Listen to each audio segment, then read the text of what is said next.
In our last class, since it's a new one, we spoke about the meaning of sovereignty and the type. So today, on our short video, we're going to be looking at the types of sovereignty. Types of sovereignty. I am the same yesterday, today, but I'm not sure of tomorrow. For those of you watching us online, I like wearing white. So don't be deceived. Now, types of sovereignty. Sovereignty has types. Can I hear you online? Sovereignty has types. Say that. Sovereignty has. Yes. Good job. Now you can take your notes if you're online, right? And you can really put this down. I know you are following. Don't be distracted. Send that boy away from your side. Just follow up. I know they are disturbing you. Yes, my name is Mr. Brain. Types of sovereignty. The formula. It has a formula. Don't be surprised in government we have formulas. I'm the only the government mathematical tutor. The formula is called LIPED square, or you call it LIPED square. Those of you watching live, what does it? LIPED square. LIPED square. LIPED. Yeah. So L stands for legal sovereignty. I. International sovereignty. P. Popular or political sovereignty. E. External sovereignty. D. De jure sovereignty. And D. De facto sovereignty. All these are the types of sovereignty. The first one is the legal sovereignty, the internal sovereignty, the popular sovereignty, or what you call political one sovereignty. External sovereignty, the just sovereignty, and de facto one sovereignty. Now listen, what do we mean by legal sovereignty? We are saying that this is a type of sovereignty. It's a type that is under legal sovereignty. The power to make and unmake law is embedded in the hands of this legal one sovereign. A group of people who make law and unmake law are known as legal sovereign. A group of people who make law and unmake law are called what? Legal sovereign. So legal sovereignty is the power we have to make and what? Unmake law in a what? State. And do not forget that every law is limited to every state. The law that is made in Ghana is different from the law that can be used in Nigeria. And the law that is made in Nigeria cannot be used in Burundi, in Tanzania, in Malawi, in New York, in New Jersey, in Jamaica, in Senegal, in Cameroon. Are you there? Yes, sir. When we talk about internal, someone say internal. Internal. Say inside. Inside. In-depth. In-depth. Internal. Internal. Tiwantiwa. Tiwantiwa. That's the meaning of internal sovereignty. That is, it is a type of what? Of what? A state has over its own territory. Every house have their own rules and regulations. Yes. You can't come and give me your own rule and regulation. And that's why when you go to somebody else for excursion or holiday, you have problems. Maybe in your own house, when you eat, you just put plate in the basin. And the house you went to is that as you are cooking, you are washing the plate. As you are using the plate, you are washing the cup or whatever. So if you go there, you have problems. Or the way they used to sweep, everybody has their own modus, you understand? Yes. Or maybe in your own house, even you sleep till like 9, or your own house is to wake you 4 o'clock, you must pay for 2 hours. So if you go to that house, you might have problem for like 1 week before you adjust. So internal sovereignty is a type of sovereignty every state use within their own jurisdiction. It is not external. It is just what? Within. The power to enforce law within and to control their own subject. The next one is called popular or political sovereignty. If we do not call it popular, we call it what? Political. This is the power of the electorate. The people, thank you. That is, it is through this sovereignty And let me tell you, power is in the hand of the people. Power is in the hand of the world. The people. So this kind of sovereignty is a sovereignty that it is with the electorate, the people. External is the opposite of internal. That is the power of the state to relate with other countries. Remember, very soon we'll start looking at topics such as foreign policies. How a country relates with another country of the world. No country can be isolated. No country can stand on their own. Even no human being can be on his own. Remember the coronavirus, people wanted to die because people were living alone. They were tired. They could not talk to other people again. So every country that wants to be an existing country must be dependent and must relate with other countries, or else there will be problems. Am I telling you, good student? Yes. So external sovereignty is the power that the state has to what? To relate with other nations. And it is through external sovereignty that a country belongs to what we call an international organization. That's one of the topics in government too. When we start international organization, we're looking at the UNO, the League of Nations, the ECOWAS, OPEC, Commonwealth, right? ECOWAS, OAU, and what have you. Are we there? Yeah. Now, listen. This case is quite confusing. De facto and the jure. When I say the jure is not force. The jure is a sovereignty that is gotten in a legal way. Just say as if you are saying Yoruba, for those of you who speak Yoruba, oh, the jure. Oh, the jure. It is a sovereignty that is gotten in a constitutional way, in a legal way, that it is what? Lawful. When de facto, the force, it is a kind of what? Sovereignty that is gotten through what? Coercion, through force, through invasion, through revolution. Through what? Invasion. Through what? Revolution. So the difference between the just sovereignty and de facto sovereignty is that de facto sovereignty is gotten from what? Force. Why the jure is not gotten from force, but is a kind of sovereignty that is legal, that is lawful. Are we there? Yes. Am I dealing with good students? Yes, sir. In summary, the types of sovereignty are L for Legal sovereignty. I for Internal sovereignty. P for Popular political sovereignty. E for External sovereignty. D for Mutual sovereignty. and D for. Internal sovereignty. Before we go up, what's the difference between the jure sovereignty and the facto? Wow. Is acquired through the constitution, through four. A clap. What's the difference between legal sovereign and external sovereign? No, legal sovereign and political sovereign. Legal sovereign. Camera rolls in front. Legal sovereign and political sovereign. Okay, legal sovereignty Legal, yes. is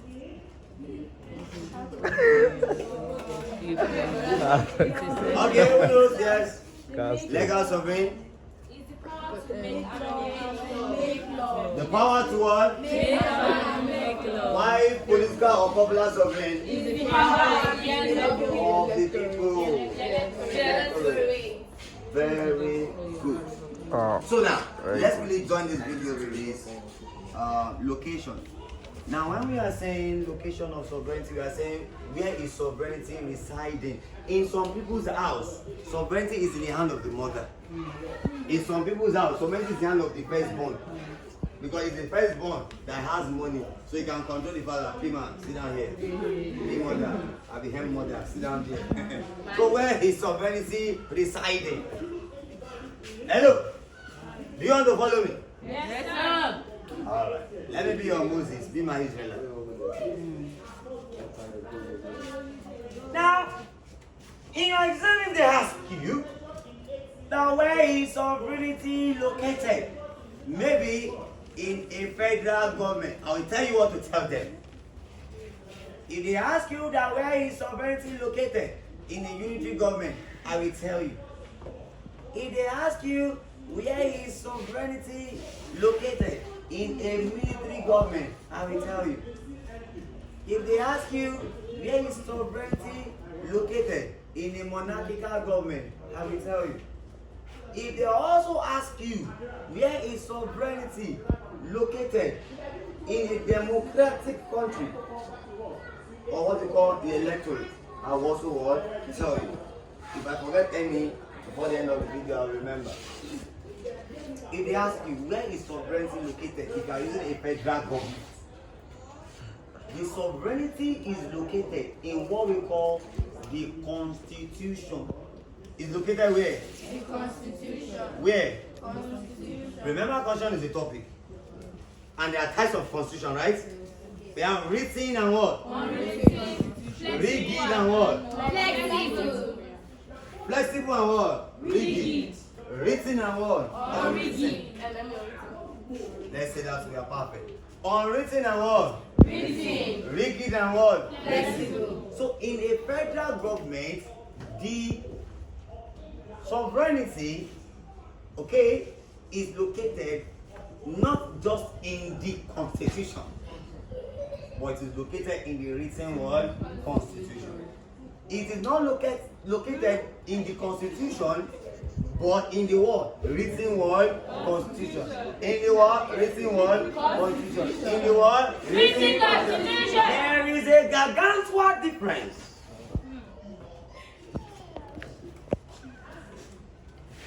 A big difference.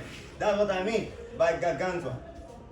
Between a written constitution and an unwritten constitution. Should I tell you? Yes, sir. Do you want to know? Yes, sir. When we say a written constitution, we say it's a kind of constitution that is documented in one single form.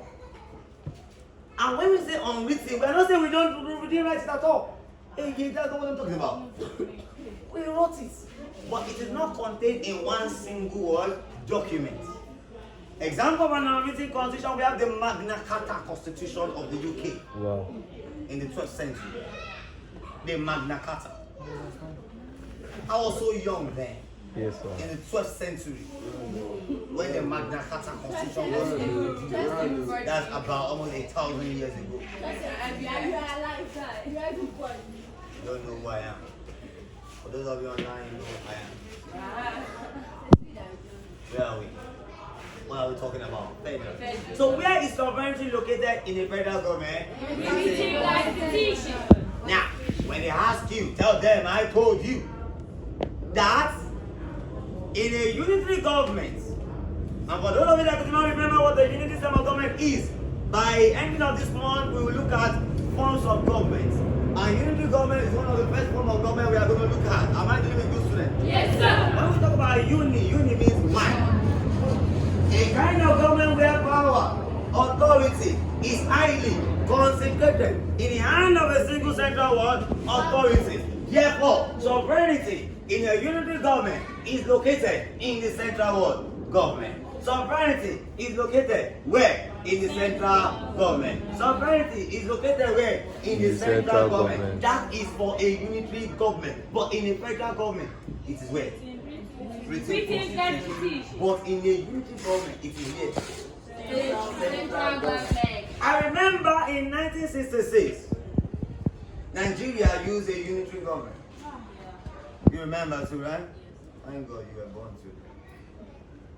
When the military guys performed a national coup d'etat, that was on January 15, 1966, when Kaduna, Unzi, Chukuma, and some of his guys decided to eliminate the civilian leaders. Remember, when we are talking about coup d'etat, there are two types of coup d'etat. The first one is called revolutionary coup d'etat. What did I say? Revolutionary coup d'etat. And the second is called the palace coup. What is the first one? Revolutionary coup d'etat. What is the second one? Palace coup d'etat. What do I mean if I go back? Revolutionary coup d'etat means, or it is a kind of coup d'etat that what? that involve the sheddings of blood.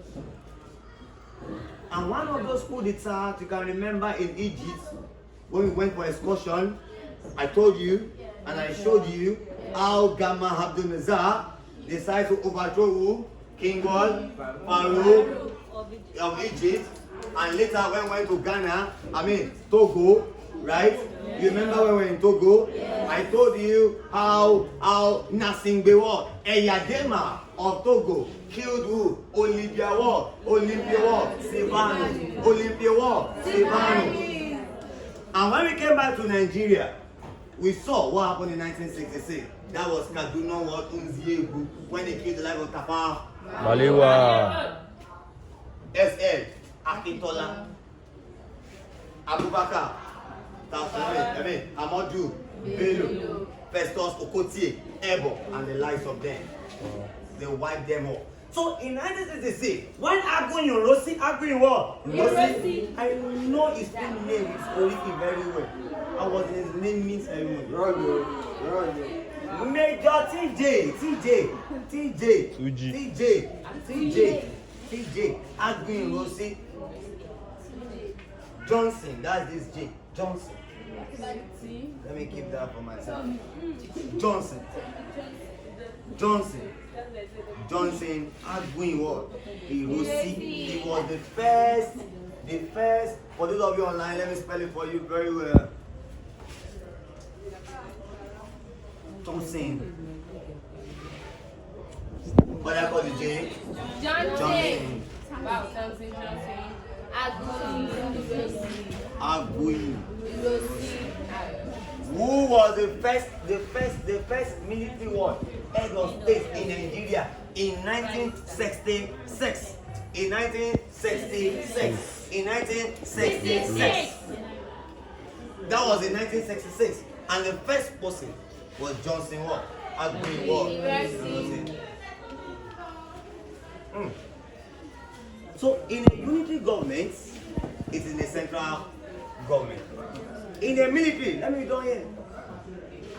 In the military government, hello? When they ask you, sovereignty is located in the Supreme Council. Sovereignty is located in the where? Supreme Council. And may I tell you that the Supreme Council have existed so far. We have the likes of SMC. SMC means Supreme Military Council.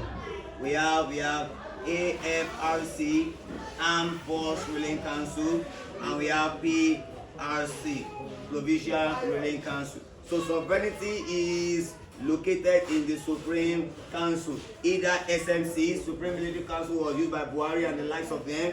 AFRC was used by the likes of Ibrahim Badamasi Babangida, and PRC was used by Sani Abacha. The next one, monarchical. The sovereignty in a monarchical system is located in the royalty, in the king, or in the what? In the queen, right? Yes, sir. That royalty, that opashe, when the king is not even around and you carry that thing, it symbolize authority. So in a monarchical system, sovereignty is located in the way in the royalty, either the king or the what? Queen. And that is why they say the queen can do no wrong. The queen can do what? No wrong. And that is one limitation of rule of law. When we get there, we'll discuss about that. And the last one, electorate, which is the people. Sovereignty is located in the people. The people are the supreme power themselves. Whatever the people say, and another says, the voice of the majority. Madida had this goes, he said majority have their way, and minority have their word, their say. The majority have their word, way, and the minority have their word, say. Now, for the essence of this class, we shall stop at the location, and in the next class, because of our timing, we'll look into the limitations of sovereignty, and we will take all questions. So class, I want to go back and get your past questions. Get your